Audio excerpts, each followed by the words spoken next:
My name is Patricia Rodriguez, and I am a assistant professor of politics. My uncle was when we lived in Chile. He was a member of the economic team of Salvador Allende, who was a socialist president in Chile from 1970 to 1973.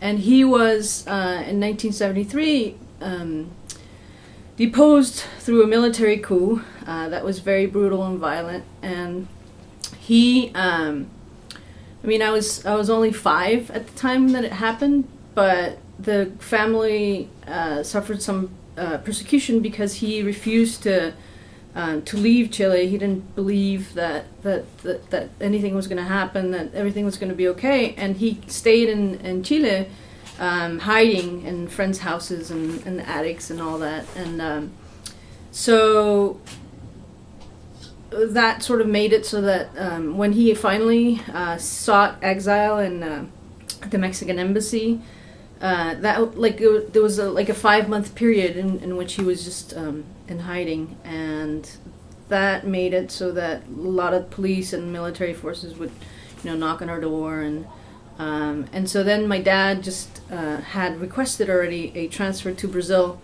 And so that's how we ended up in Brazil. The rest of my family in Mexico, and some stayed in Chile. But I guess the political activism, I just always wanted to understand why this happened to my family and to Chile, and to someone sort of seeking change in a good way, I think.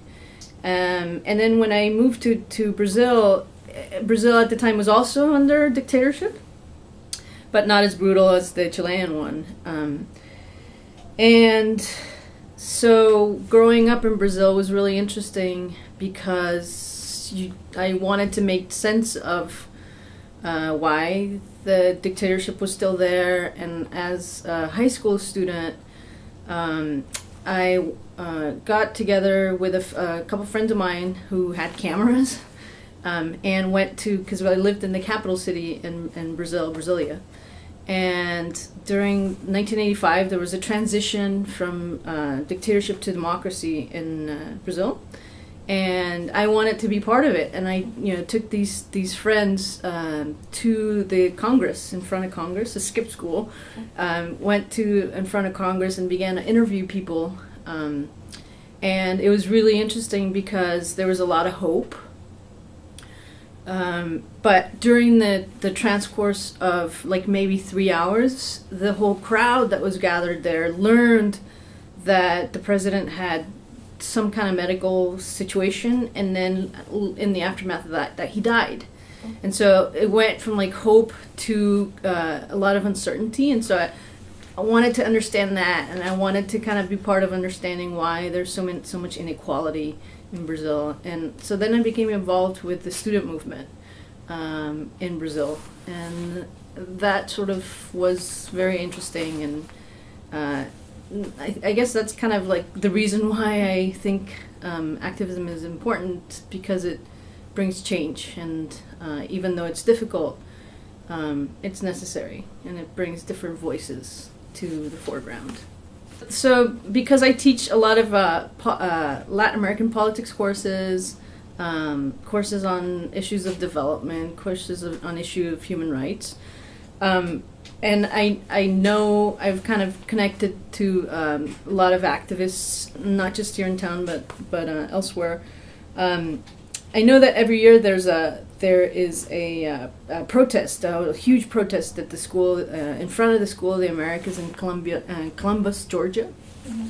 And the School of the Americas is essentially a military training facility that trains police officers and military officers from Latin America in counterinsurgency type of tactics. And in the mid-1990s, it was discovered that they were also getting trained in torture techniques. There's a torture manual. This is public information and is known.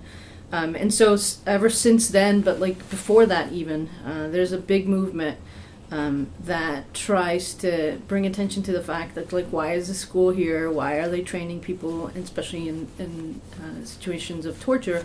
And a lot of these military leaders have gone back to their countries and have been tied to massacres and brutality, right, against civilians. And so I think that bringing attention to that through the courses and the fact that we have this protest, I think it's important for students to participate in this.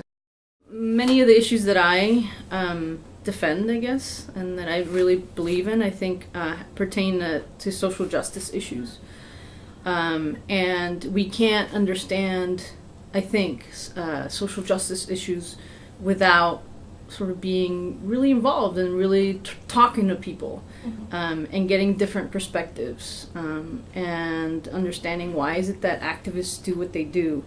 And then you can decide for yourself, is that too crazy, or is that like something that I believe in, right? But without actually kind of like experiencing these events and these protests and standing up for something you believe in, I think it makes it very hard to be engaged. And I think that students need to be engaged.